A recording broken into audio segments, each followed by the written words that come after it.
You are on a path. Throughout your lifetime, you've been determining the path that you're on.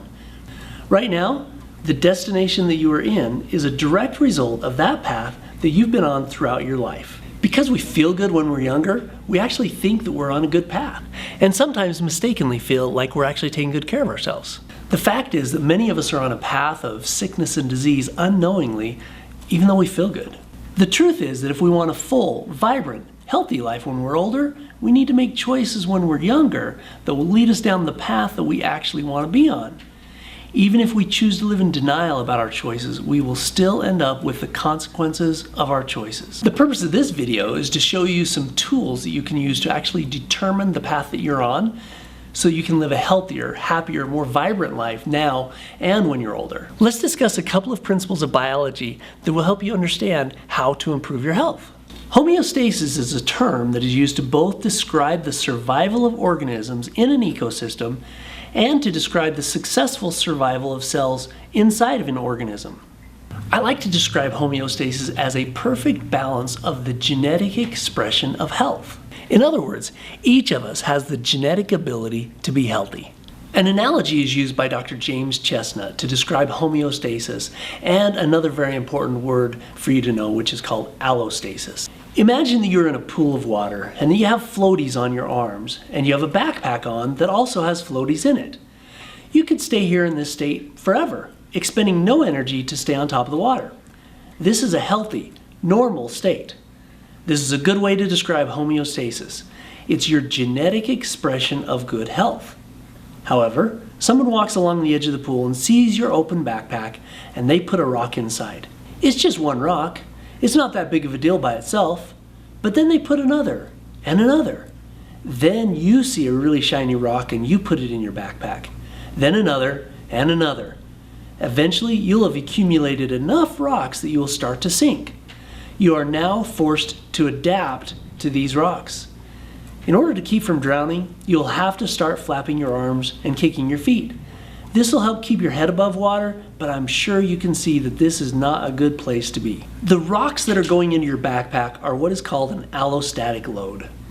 These rocks are your environmental stressors. They can be either things you choose or things that were out of your control. What I found is that most of these stressors are out of our own choosing, our lifestyle choices. These choices have forced our bodies to adapt, and we are no longer in homeostasis. We are now in a state of allostasis. The path that you are on, where you are right now, is a result of the path that you've been on your whole life. You've been adapting to your allostatic load, or stressors and choices. Again, homeostasis is a normal, healthy state, and allostasis is a normal but very unhealthy state. The early stages of allostasis don't have to produce symptoms. You may be far along on the spectrum of allostasis before you start experiencing symptoms. Therefore, just because you feel good does not mean you are healthy. Let's go back to the analogy of the backpack. Homeostasis is when you are on top of the water in a very healthy state. Stressors accumulate over your lifetime, and now you're in allostasis.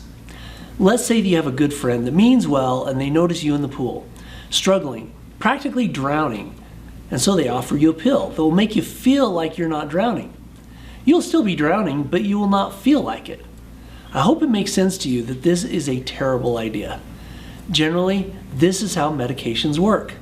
They cover up the symptoms so you can't feel the effects of allostasis, and you still have poor health. So if you have a backpack full of rocks, no drugs will take the rocks out. There's only one logical solution to your problem of a rock-filled backpack. Take the rocks out. However, if you have a whole bunch of rocks that you've accumulated over decades, it could be overwhelming to think of getting rid of all of your rocks. This may cause more stress and actually add another rock instead of taking any away. It's better to focus on 2 to 4 rocks at a time and get them out of your backpack and then never put them back in. This will help you move consistently closer to homeostasis. You will become healthier and feel good naturally. I'm sure by now you can probably imagine that you may have some rocks in your backpack, but you may not be sure what they are or what are the most important rocks that you should get out of your backpack first. Thanks to Dr. James Chestnut and Wellness and Prevention, we have a tool available that you can use online to help you determine what rocks, stressors, are keeping you from achieving the health that you desire now and what's in store for your future. This tool is called a Health Risk Assessment, or HRA. It's an online questionnaire that takes about 15 to 20 minutes to fill out and will give you a very clear picture, based on scientific evidence, of your overall health. If you've not yet taken the HRA questionnaire, please notify someone at our office. We'll see that you have one so you can start identifying the rocks that are in your backpack so you can start moving closer toward homeostasis and closer toward the health that you deserve.